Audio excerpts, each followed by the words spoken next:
সমস্ত মানুষ এই ধরনের কোরআনের মাহফিলে বসে, যেই মাহফিলের মধ্যে আল্লাহ এবং আল্লাহর রাসূলের কথা আলোচিত হয়, এমন জিক্রুল্লাহর মজলিসে যদি কেউ বসে, রাসূল বলেন ওই ব্যক্তির নিম্নে দুইটা ফায়দা হয়। জুড়ে বলি না সুবহানাল্লাহ।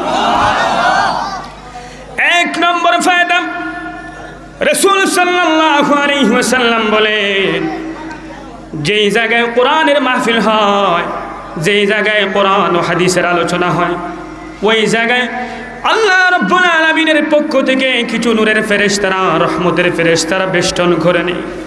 আর আল্লাহ রাব্বুল আলামিন বলেন, ও আমার ফেরেশতারা রে, দেখো মাদারখাল মাদ্রাসার সম্মানার্থে কোরআনের মাহফিলের ভালোবাসায় যেই সমস্ত মানুষগুলা বসেছে তাদের নামগুলো লিপিবদ্ধ করো। আমি ওই সমস্ত মানুষদেরকে কুমু মাগফুরাল লাকুম ফেরেশতাদের দিয়ে ঘোষণা দেওয়ায়, ও আমার ফেরেশতারা শুনো, ওই সমস্ত মানুষ যারা কোরআনের মজলিসে বসলো, ওই সমস্ত মানুষ যখন বাড়িতে চলে যাবে, এত সময় পর্যন্ত কোরআনের মজলিসে বসলো, ওই সমস্ত মানুষদেরকে শুনিয়ে দাও, যাও বাড়িতে যাও, এমনভাবে যাও আমি আল্লাহ তোমাদের পিছনের সব গুনাহগুলো মাফ করে দিয়েছি। সুবহানাল্লাহ। আরো জোরে বলেন না সুবহানাল্লাহ। দুই নম্বর পুরস্কার, আল্লাহ রাসূল আলাইহিস সালাতু ওয়াস সালাম বলেন, ওয়াবুদ্দিলাত সাইয়্যাতুকুম বিল হাসানাত, ওই সমস্ত মানুষের পিছনেই যেই গুনাহগুলো হয়েছে, বিভিন্ন সময় শয়তানের প্ররোচনায় পড়ে নিজের জীবনের উপর জুলুম করেছে, ওই সমস্ত মানুষদের সব গুনাহগুলোকে আমি সওয়াব দ্বারা বদলাইয়া দিলাম। শুধু তাই নয়, রাসূল হাদিসের মধ্যে উল্লেখ করেছেন, মাজলিসু ফিকহিন খায়রুম মিন ইবাদাতি 60 সানা। আচ্ছা, আপনি আমাকে জবাব দেন তো, আমার যদি হায়াত 60 বছর হয়, 100 বছর হয়, আর বালিগ হলাম উদাহরণ তো 10 বছর বয়সে, 40 বছর পর্যন্ত লাগাতার যদি আমরা ইবাদত করি, এই ইবাদত আমরা কি বলতে পারবো আল্লাহর কাছে কবুল হয়ে গেছে? বলতে পারবো? আওয়াজ দিয়ে বলেন, বলতে পারবো কবুল হয়েছে? কিন্তু আল্লাহর রাসূল বলেন, এই সমস্ত জিক্রুল্লাহর মজলিসে যদি কেউ বসে 1 বছর নয়, 2 বছর নয়, 2 বছর নয়, 3 বছর নয়, 10 বছর নয়, 20 বছর নয়, রাসূল বলেন লাগাতার 60 বছর যদি কেউ নফল ইবাদত করে, এই ধরনের মজলিসে বসার কারণে তার চেয়েও বেশি সওয়াব লিখে দেওয়া হয়। আরো জোরে বলবেন না সুবহানাল্লাহ। তাহলে আমরা এখানে বসতে পেরে রাজি, আমরা খুশি নাকি বেজার? আওয়াজ দিয়ে বলেন, খুশি নাকি বেজার? যদি খুশি হয়ে থাকি, যেই রব্বে কাবা আমাকে তৌফিক দান করেছেন, সেই রব্বে কাবাকে খুশি করার স্বার্থে আবারও একবার কালিমাতুশ শুকর আদায় করি, জুড়ে সুরে পড়ি আলহামদুলিল্লাহ। প্যারে হাজিরিন, আমি আপনাদের সামনে একটা পরিচিত সূরা, সবাই এই সূরার নাম জানেন আশা করি। আমরা যেহেতু জকিগঞ্জের মানুষ, আলেম ওলামার মানুষ, মাদ্রাসা মসজিদ এলাকার মানুষ, আমরা এই সূরার সবাই নাম শুনেছি। সূরা রহমানের নাম আমরা শুনেছি না? কে কে শুনেছেন একবার হাত তুলে। আলহামদুলিল্লাহ। এই সমস্ত মাদ্রাসার বরকতে জুড়ে বলি না সুবহানাল্লাহ। এই সমস্ত যদি মক্তব মাদ্রাসাগুলো না হতো তাহলে আমরা দিন থেকে অনেক দূরে থাকতাম। এজন্য আজকের এই যে মাদ্রাসার উদ্যোগে মাহফিল হয়েছে, এই মাদ্রাসার বরকতে আমরা এতটুকু পর্যন্ত জানতে পেরেছি। এজন্য আমরা রব্বুল আলামিনের আবারও শুকরিয়া আদায় করি, পড়ি আলহামদুলিল্লাহ। সূরা রহমান আমি আপনাদের সামনে প্রথম 4টা আয়াত তিলাওয়াত করেছি। এই আয়াতগুলো পড়ার আগে, ব্যাখ্যা করার আগে আমি আরেকটা কথা বলতে চাই। আল্লাহর রাসূল আলাইহিস সালাতু ওয়াস সালাম এক হাদিসের মধ্যে উল্লেখ করেছেন, লিকুল্লি শাইইন জিনা ওয়া জিনাতুল কুরআন সূরাতুর রহমান। জোরে বলি সুবহানাল্লাহ। লিকুল্লি শাইইন জিনা, রাসূল বলেন প্রত্যেকটা বস্তুর আলাদা একটা সৌন্দর্য আছে। ও আবার উম্মতের দল, চন্দ্র তার চন্দ্রের আলোকে সুন্দর, সূর্য তার সূর্যের আলোকে সুন্দর, দুনিয়া তার দুনিয়ার আলোকে সুন্দর, নক্ষত্র তার নক্ষত্রের আলোকে সুন্দর, মানুষ তার মানুষ হিসাবে সুন্দর। প্রতিটা মাখলুকের আলাদা আলাদা সৌন্দর্য আল্লাহ রব্বুল আলামিন দান করেছেন। কিন্তু রাসূল বলেন কুরআনের আলাদা একটা সৌন্দর্য আছে। জুড়ে বলি না সুবহানাল্লাহ। কি সেই সৌন্দর্য? সব জিনিসের আলাদা সৌন্দর্য আছে, কোরআনে কারীমেরও আলাদা সৌন্দর্য আছে। জুড়ে বলি না একবার আল্লাহু আকবার। আল্লাহর রাসূল বলেন ওয়াজিনাতুল কোরআন সূরাতুর রহমান। ও আমার উম্মতের দল, ওই কোরআনের আলাদা সৌন্দর্য হচ্ছে সূরা রহমান।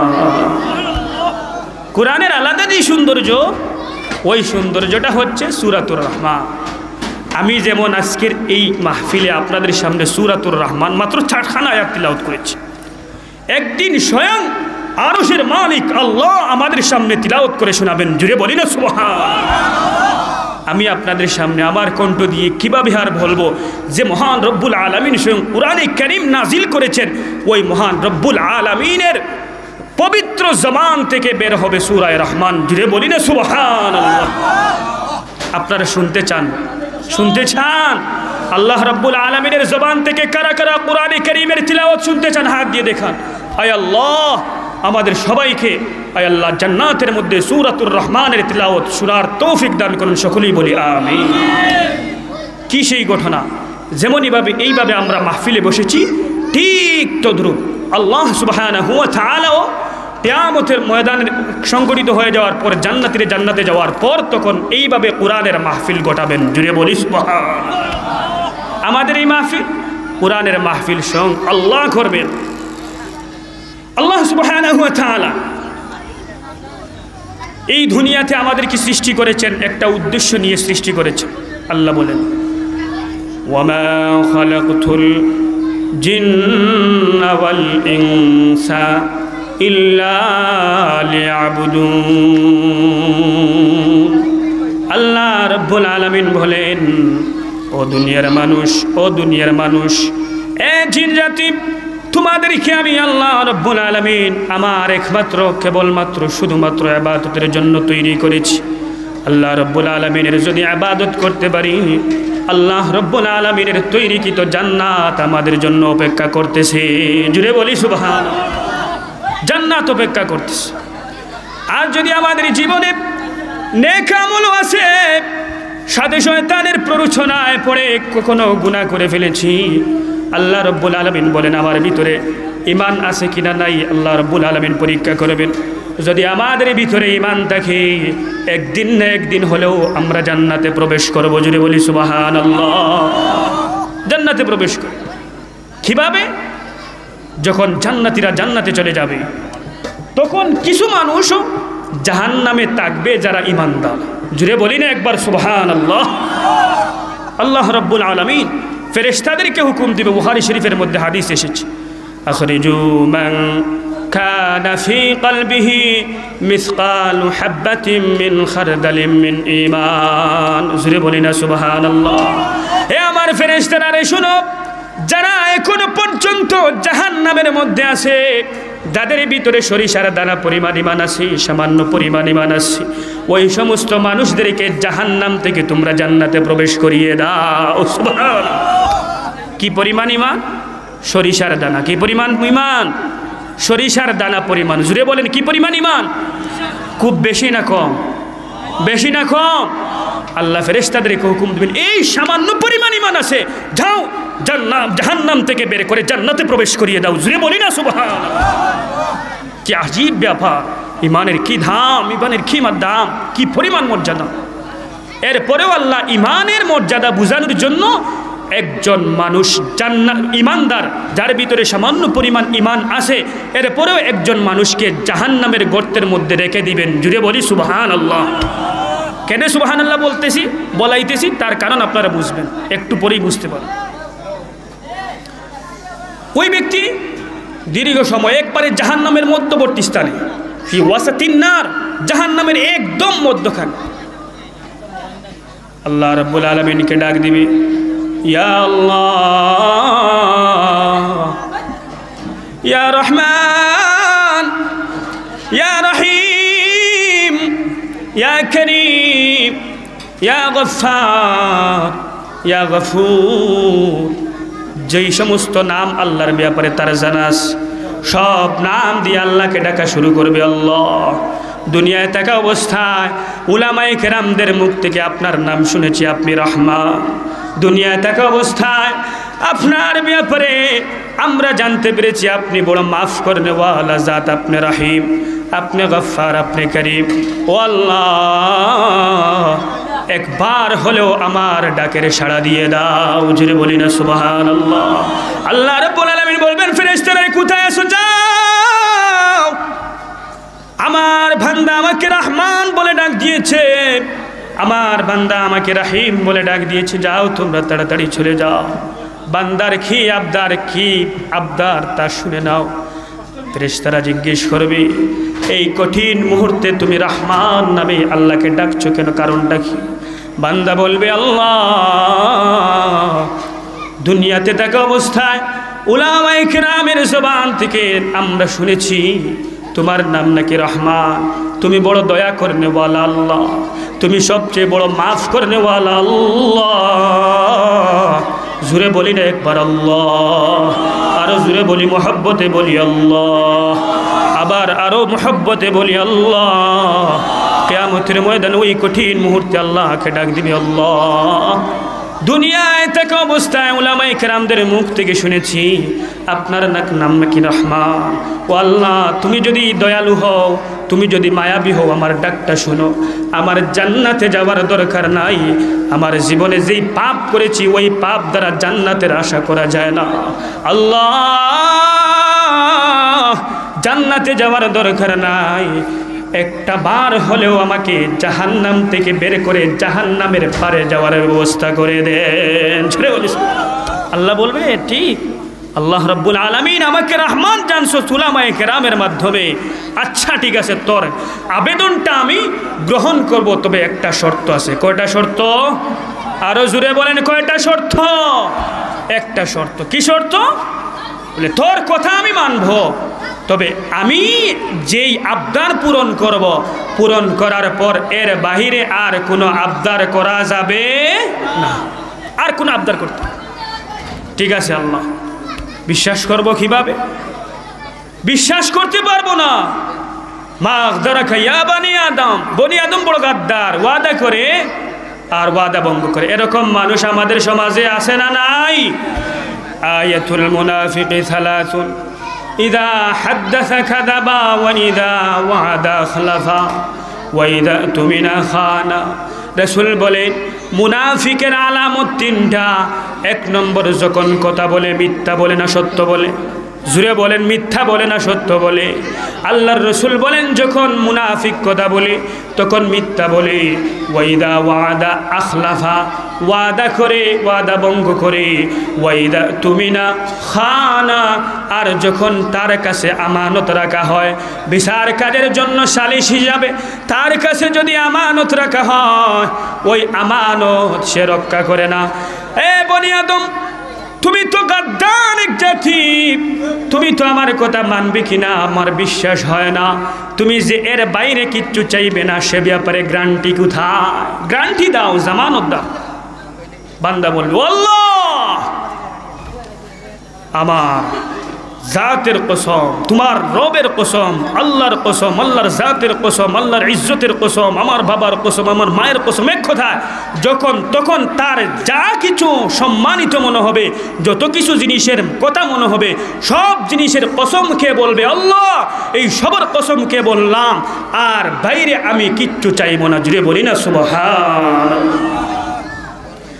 আল্লাহ বলবেন, ফেরেশতারা, যাও, আমার বান্দা আমার কাছে ওয়াদা করেছে, আর এর বাইরে কিচ্ছু চাইবে না। যাও, আমার বান্দাকে জাহান্নাম থেকে জান্নাতের পারে দিয়ে দাও। সুবহানাল্লাহ। আরো আসতে বলেন, আরো আসতে বলেন সুবহানাল্লাহ।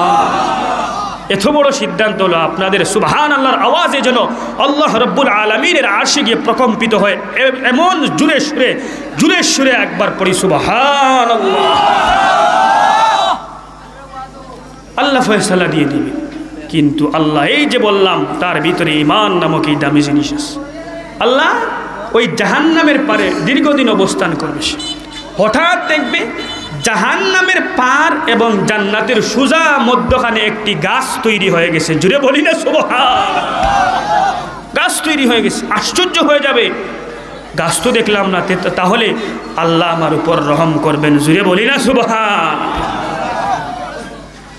আবার আল্লাহকে ডাক দেওয়া শুরু করবেন, ইয়া আল্লাহ, ইয়া রহমান, ইয়া রহিম, ইয়া সত্তার, ইয়া গফুর।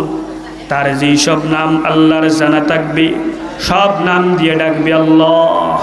দুনিয়ায় থাকা অবস্থায় উলামায়ে কেরামের জবান থেকে শুনেছি আপনার নাম নাকি রহমান, আপনার নাম নাকি রহিম, আপনি নাকি বড় মাফ করে নেওয়ালা জাত। ওগো আল্লাহ, তোমাকে ডাক দিই। আল্লাহ বলেন, ও বান্দা, এত সুন্দর সুন্দর নাম দিয়ে আমাকে ডাকোস কেন? কাহিনী কি, মতলবটা কি? আল্লাহ বলবেন, আল্লাহ রব্বুল আলামিনকে জবাব দিবে ওই বান্দা, আল্লাহ এত বড় ইহসান করেছো, জাহান্নামের মধ্যখানে ছিলাম, জাহান্নাম থেকে পারে যাওয়ার ব্যবস্থা করেছো। জান্নাত জাহান্নামের মধ্যখানে একটা গাছ দেখা যায়। ও আল্লাহ, আমার জান্নাতে যাওয়ার দরকার নাই, ওই যে জান্নাত এবং জাহান্নামের মধ্যখানে যেই গাছটা আছে ওই গাছে নিয়ে যাওয়ার ব্যবস্থাটা করে দাও। জুড়ে বলি সুবহানাল্লাহ। আবার আল্লাহ প্রশ্ন করবেন, এ বান্দা, আগে ওয়াদা করেছিলে কিচ্ছু চাইবে না, আবার চাওয়া শুরু করছি। আবারও তোর আবেদনটা আমি আল্লাহ রাব্বুল আলামিন গ্রহণযোগ্য করব। জুড়ে বলি না সুবহানাল্লাহ। তবে শর্ত আছে। আবার সেই শর্ত কি শর্ত? আল্লাহ বলবেন, ঠিক আছে, তোর কথাটা আমি মান্য করব, শর্ত হলো এর বাইরে আর কিচ্ছু চাওয়া যাবে। বান্দা বলবে, আল্লাহ ঠিক আছে, এর বাইরে কিচ্ছু চাইব না, শুধুমাত্র ওই গাছের নিকট যেতে চাই। আল্লাহ রাব্বুল আলামিন বলবেন, ও আমার ফেরেশতারা যাও। বান্দা আবার আমার সাথে কসম করেছে, যাও তোমরা জান্নাত এবং জাহান্নামের মধ্যখানে যেই গাছ আছে ওই গাছে নিয়ে যাও। দীর্ঘদিন যাবে, আবার আল্লাহ রাব্বুল আলামিন জান্নাতের একবারে পাশে গিয়ে আরেকটা গাছ তৈরি করে দিবেন। জুড়ে বলি না সুবহানাল্লাহ। গাছটা দেখবে, আল্লাহ রাব্বুল আলামিনের কাছে আবার চাওয়া শুরু করবে, ও আল্লাহ, দুনিয়া থাকা অবস্থায় তোমার নাম শুনেছি রহমান, তোমার নাম শুনেছি রহিম। ওই আল্লাহ, উলামায়ে কেরাম বলেছেন আপনি বড় মাফ করে নেওয়ালা জাত, বড় দয়া করে নেওয়ালা জাত, বড় মায়া করে নেওয়ালা জাত। ও আল্লাহ, আমার ডাকটা শোনো না একবার। আল্লাহ রাব্বুল আলামিন বলবেন, বান্দা কি হয়েছে? বান্দা বলবে, জান্নাতে যাওয়ার কোনো আমার আশা নাই, জান্নাতের গেইটে যেই গাছ আছে ওই গাছে একবার আমাকে নিয়ে যাও। আল্লাহ রাব্বুল আলামিন আবারও কসম করাইবেন, বান্দা কসম করবে, আর আল্লাহ রাব্বুল আলামিন বলেন, যাও, তোর এই আবেদনটা আমি মঞ্জুর করলাম, যা, তোকে এই স্থানেও দিয়ে দিলাম। জুড়ে বলি সুবহানাল্লাহ। যাবে। এখন তো একবার জাহান্নামের মধ্যখানে একবার আল্লাহর সাথে ওয়াদা করেছে, কসম করেছে, মধ্যখানে আবার এসে কসম করেছে, আল্লাহর সাথে ওয়াদা করেছে। জান্নাতের পাশে যেই গাছ ওই গাছেও সে থাকা অবস্থায় আল্লাহর কাছে আবার কসম করেছে। 3-4 বার কসম করার পর সে আর আল্লাহর কাছে কিছু চাই। বান্দা, আল্লাহ তোমার কাছে বারবার আমি চেয়েছি, কিভাবে চাই, কিন্তু আল্লাহ রাব্বুল আলামিন আমার আপনার ইমানের দাম বাড়াবেন, ইমানের কদর বুঝাবেন।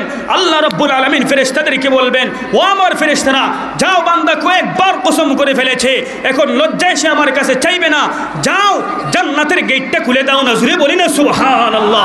বান্দা যখন আমার জান্নাতের গেট খুলে জান্নাত দেখবে, তখন আমার পূর্বের যেই সমস্ত ওয়াদা আমার সাথে করেছে সব ভুলে যাবে। জুড়ে বলি না সুবহানাল্লাহ। ঠিক তাই হলো। আল্লাহ রাব্বুল আলামিন ফেরেশতাদের দ্বারা জান্নাতের গেট খুলে দিবেন। বান্দা যে আল্লাহ রাব্বুল আলামিনের সাথে এতবার ওয়াদা করেছে সব ভুলে যাবে। কেনই না ভুলবে না, কেনই বা ভুলবে না? আল্লাহ সুবহানাহু ওয়া তাআলা হাদিসের কুদসির মধ্যে আল্লাহ রাব্বুল আলামিন বলেন, ইন্নী আ'দাদতু লিইবাদিয়াস সালিহিন মা লা আইনুন রাত ওয়ালা উযুনু সামিআত ওয়ালা খাতার আলা কলবি বাশার। জুড়ে বলি সুবহানাল্লাহ। আল্লাহ রাব্বুল আলামিন হাদিসে কুদসির মধ্যে বলেন, ও আমার নেককার বান্দারা রে, আমি তোমাদের জন্য জান্নাতে এমন নাজ নিয়ামত রেখেছি, এমন নাজ নিয়ামত রেখেছি, যেই নাজ নিয়ামত দুনিয়ার কোনো মানুষ দুনিয়ায় থাকা অবস্থায় এত আলিশান বিল্ডিং দেখে নাই। দুনিয়ায় থাকা অবস্থায় যে মানুষগুলা কোনোদিন এত নাজ নিয়ামত দেখে নাই। ওয়ালা উযুনুন সামিআত, দুনিয়ার কোনো মানুষের কোনো কান এমন নাজ নিয়ামতের কথাও শুনে নাই। ওয়ালা খাতারা আলা কলবি বাশার, চোখ দিয়ে দেখা তো দূরের কথা, কান দিয়ে শুনে তো দূরের কথা, এমনকি দুনিয়ার কোনো মানুষ কোনোদিন তার অন্তর দিয়েও কোনোদিন কল্পনা করতে পারে নাই। জুড়ে বলি না সুবহানাল্লাহ। জান্নাত এমন নাজ নিয়ামত দ্বারা পরিপূর্ণ। আল্লাহ বলছেন এই যে নাজ নিয়ামত আমি দান করেছি, এই যে জান্নাত সাজিয়েছি, এমন আধুনিক যন্ত্র, এত আধুনিক, এত সুসজ্জিত কোনো বাগান, এত সুন্দর একটা পরিবেশ মানুষের জীবনেও কোনোদিন কল্পনায় আসে নাই। জুড়ে বলি না সুবহানাল্লাহ। বান্দা যখন দেখবে সব ভুলে যাবে। আল্লাহ রাব্বুল আলামিনকে বান্দা বলবে, ও আল্লাহ, জান্নাত আমার পাওয়ার কোনো এই রুলস আমার নাই, এই অধিকার আমার নাই, এই পর্যন্ত আমার কোনো নেক আমল নাই যেই নেক আমলের বিনিময়ে তোমার কাছে জান্নাত চাইতে পারি। আল্লাহ, জান্নাত পাওয়া তো, জান্নাত চাওয়া তো আমার জন্য এক ধরনের অপরাধ, কারণ আমার কোনো আমল নাই যে আমলের বিনিময়ে আমি জান্নাত চাইতে পারি।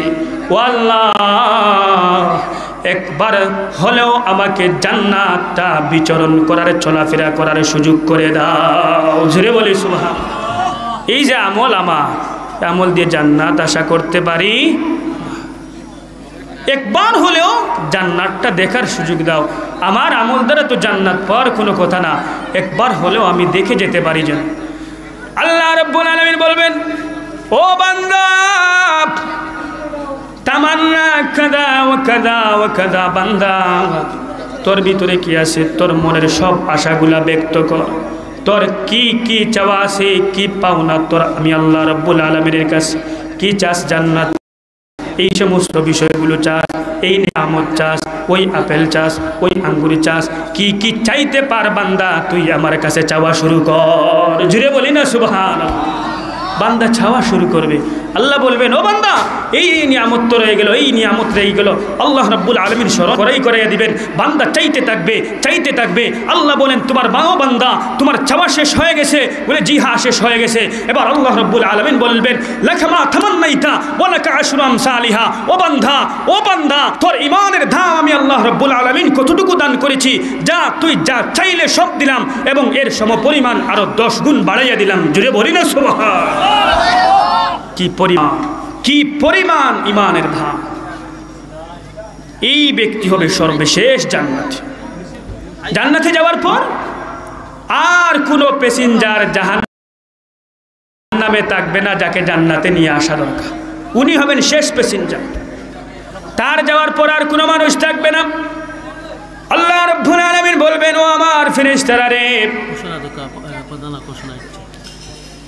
মাশাআল্লাহ, সবে একবার জোরে সুরে আলহামদুলিল্লাহ বলি। জোরে হই আলহামদুলিল্লাহ।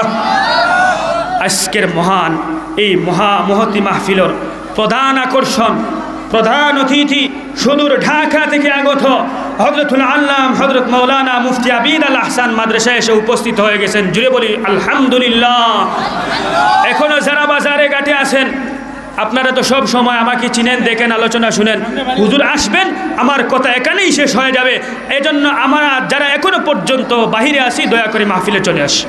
প্যারা হাজিরি, তখন জান্নাতীরা জান্নাতে চলে যাবে, জাহান্নামীরা জাহান্নামে, আর কোনো জাহান্নাম থেকে জান্নাতে নিয়ে আসা হবে না। আল্লাহ রাব্বুল আলামিন বলবেন, এই যে আমরা যেভাবে বসেছি, এভাবে তোমরা একটা প্যান্ডালের ব্যবস্থা করো, একটা স্টেজের ব্যবস্থা করো। জুড়ে বলি না সুবহানাল্লাহ। আল্লাহ রাব্বুল আলামিন ফেরেশতারা আল্লাহ রাব্বুল আলামিনের ওই হুকুমটা পালন করবেন। একটা কোরআনের মাহফিল হবে, যে কোরআনে মাহফিলের স্বয়ং সভাপতির আসনে আমাদের মান্যবর ব্যক্তিত্ব বসে আছেন। আল্লাহ রাব্বুল আলামিন হযরতের হায়াতে বারাকা দান করুন। এই মাহফিলে, কোরআনের মাহফিলে সভাপতির আসন অলঙ্কৃত করবেন আমার আপনার খালিক ও মালিক আল্লাহ। জুড়ে বলি সুবহানাল্লাহ। আল্লাহ সভাপতির আসন অলঙ্কৃত করবেন। ওই মাহফিল ওই মাজলিসে যেমন আমার ভাই পরিচালনার জন্য বসে আছেন, উপস্থাপনা করেন, কার পরে কে আলোচনা করবে, ঠিক তেমনিভাবে ওই মাহফিলে একজন পরিচালক থাকবেন, উপস্থাপক থাকবেন। ওই উপস্থাপক হচ্ছেন আমার আপনার পিতা হযরতে আদম আলাইহিস সালাতু ওয়াস সালাম। জোরে বলি সুবহানাল্লাহ। এই মাহফিলে এত বড় বরকতময় মাহফিল, সব জান্নাতীরা জান্নাতি থাকবে, বিশেষ অতিথিরা থাকবে, সমস্ত আম্বিয়া কেরাম সব নবীরা স্টেজে বসা থাকবেন। ওই স্টেজে ওই কোরআনের মাহফিলে, ওই জিকরুল্লাহর মাহফিলে প্রধান অতিথি থাকবেন আমার আপনার নবী মুহাম্মদুর রাসূলুল্লাহ। সবাই পড়ি সাল্লাল্লাহু আলাইহি ওয়াসাল্লাম। আদম আলাইহিস সালাম উপস্থাপকের দায়িত্ব পালন করবেন। উপস্থাপনার এক পর্যায়ে বলবেন, এ পর্যায়ে আপনাদের সামনে দাউদ আলাইহিস সালাতু ওয়াস সালাম তার উপর বর্ণিত জবুর, তার উপর বর্ণিত আসমানি কিতাব তিলাওয়াত করবেন। হযরতে দাউদ আলাইহিস সালাতু ওয়াস সালাম ওরা তার পবিত্র গ্রন্থ তার উপর নাজিলকৃত আসমানি কিতাবটা তিলাওয়াত শুরু করবেন। আল্লাহু আকবার, আল্লাহু আকবার। যখন দাউদ আলাইহিস সালাতু ওয়াস সালাম এই তিলাওয়াতটা শুরু করবেন, জান্নাতীরা ওই তিলাওয়াতটা শুনবে। শোনার পর 1000 2000 বছর নয়, 40,000 বছর পর্যন্ত ওই কণ্ঠ বিমোহিত হয়ে সবাই বেহুশ হয়ে যাবে। যখন হুঁশ ফিরে আসবে, আবার আদম আলাইহিস সালাতু ওয়াস সালাম বলবেন, এ পর্যায়ে আপনাদের সামনে পবিত্র কালামুল্লাহ শরীফ কোরআনে কারীম, এই কোরআনে কারীমের তিলাওয়াতটা আপনাদের সামনে উপস্থাপন করবেন। আমার আপনার নবী যাকে সৃষ্টি না করা হলে আল্লাহ রাব্বুল আলামিন আসমান জমিন সৃষ্টি করতেন না, যার উসিলায় তামাম দুনিয়া জান্নাত, ওই রব্বে, ওই সবচেয়ে বড় মহান ব্যক্তিত্ব জনাবে মুহাম্মদুর রাসূলুল্লাহ সাল্লাল্লাহু আলাইহি ওয়াসাল্লাম তিলাওয়াত করবেন। আল্লাহর রাসূল আলাইহিস সালাতু ওয়াস সালামের তিলাওয়াত কি সুন্দর! এই যে ছোট্ট বাচ্চা একটু আগে তিলাওয়াত করলো, সবাই বিমুগ্ধ হয়ে গেছি, কি সুন্দর তিলাওয়াত, কি মজার তিলাওয়াত। আরও যদি বাহিরা থেকে যারা আন্তর্জাতিক কারি হয়, আপনাদের এলাকার গৌরব হাফিজ আবু তালহা, বিশ্বসেরা একজন হাফিজে কোরআন, এই সমস্ত কোরআন তিলাওয়াত যারা করেন, যাদের তিলাওয়াত সুন্দর হয়, তাদের তিলাওয়াতটা পড়তে বড় মজা লাগে, শুনতে বড় মজা লাগে। যেই কোরআন আল্লাহর রাসূল আলাইহিস সালাতু ওয়াস সালামের উপর অবতীর্ণ হয়েছে, ওই রাসূলের কোরআনের তিলাওয়াতটা কেমন সুন্দর, কেমন সুন্দর। একটা উদাহরণ দিলে আপনারা বুঝবেন। আপনারা জানেন আল্লাহর রাসূলের সবচেয়ে বড় শত্রু উতবা সাহেব আবু জাহেল, এই সমস্ত বড় বড় নেতৃস্থানীয় বড় বড় কাফের রাসূলের সাথে সব সময় দুশমনি করত, সব সময় হিংসা করত। রাসূল নতুন ধর্ম নিয়ে এসেছে, দেখতে পারতো না। আল্লাহ রাব্বুল আলামিন কি পরিমাণ কণ্ঠে বারাকা দিয়েছেন আল্লাহর রাসূল আলাইহিস সালাতু ওয়াস সালামকে। দিনের বেলায় এই সমস্ত বড় বড় কাফেররা বলতো, এ আমার অনুসারীরা, এ আমাদের অনুসারীরা, সাবধান সাবধান, মুহাম্মদের জবান থেকে কোরআনে কারীমের তিলাওয়াত শোনা যাবে না, কারণ মুহাম্মদের কোরআন তিলাওয়াত শুনলে পরে সবাই মুসলমান হয়ে যেতে বাধ্য হয়ে যায়। জুড়ে বলি সুবহানাল্লাহ। সবাই সুবহানাল্লাহর আওয়াজে আবারও এই পুরা মাহফিলটাকে প্রকম্পিত করে জুড়ে সুরে বলি সুবহানাল্লাহ। আল্লাহ রাসূল আলাইহিস সালাতু ওয়াস সালামের ব্যাপারে ওই সমস্ত বড় বড় মুশরিকরা বলতো, সাবধান, মুহাম্মদের তিলাওয়াত শোনা যাবে না। কিন্তু ওই বড় বড় মক্কার মুশরিকরা যখন রাত্রিবেলা হয়ে যেত, মুহাম্মদুর রাসূলুল্লাহ সাল্লাল্লাহু আলাইহি সাল্লাম কোরআনে কারীমের তিলাওয়াত শুরু করতেন। ও বাজান, ও আমার যুবক ভাই, ওই সময় কোরআনে কারীমের তিলাওয়াতটা এত মজা হতো, এত মজাদার হতো। উতবা সাহেব আবু জাহেল দিনের বেলায় 144 জারি করলো, কোরআনে কারীমের তিলাওয়াত শোনা যাবে না। রাত্রিবেলা যখন হয়, রাত যত গভীর হয়, কোরআনে কারীমের তিলাওয়াত রাসূল শুরু করেন। ওই সমস্ত মক্কার মুশরিকরা রাসূলের এক ঘরের এক কোণে উতবা, আরেক কোণে আবু জাহেল, আরেক কোণে উতবা, আরেক কোণে আবু জাহাল। কোরআনে কারীমের তিলাওয়াত শেষ হয়ে যায়। কোরআনে কারীমের যখন তিলাওয়াত শেষ হয়ে যায়, রাত্রিবেলায় একে অপরের মুখামুখি, একজন আরেকজনকে বলে, এ নেতা সাহেব, দিনের বেলায় 144 জারি করলাম, কোরআনে কারীমের তিলাওয়াত শোনা যাবে না, আপনি এখানে কেন? একজন আরেকজনকে প্রশ্ন করে, এ উতবা, তুমি কোরআনে কারীমের তিলাওয়াত শোনার জন্য ঘরে কীভাবে আসলে? একজন আরেকজনকে জিজ্ঞেস করে, জবাব দে, ও মক্কার মুশরিকরা রে, ও নেতৃগর্ব, ও আবু জেহেল, ও উতবা, ও শোয়েবা, কোরআনে কারীমের তিলাওয়াত, মুহাম্মদের তিলাওয়াত এত সুন্দর, এত মজাদার তিলাওয়াত, এত মজাদার তিলাওয়াত, এত মজাদার তিলাওয়াত, ওই তিলাওয়াত না শুনলে, ওই তিলাওয়াতটা যদি আমি প্রতিদিন না শুনি, উতবা বলে, আমি যদি তিলাওয়াত না শুনি আমার ঘুম পর্যন্ত চোখে আসে না। জুড়ে বলি আল্লাহু আকবার, আর জুড়ে বলি না একবার আল্লাহু আকবার। কি পরিমাণ সুন্দর তিলাওয়াত! মক্কার মুশরিকরা বলতো, লা তাসমাউ লিহাদাল কুরআন,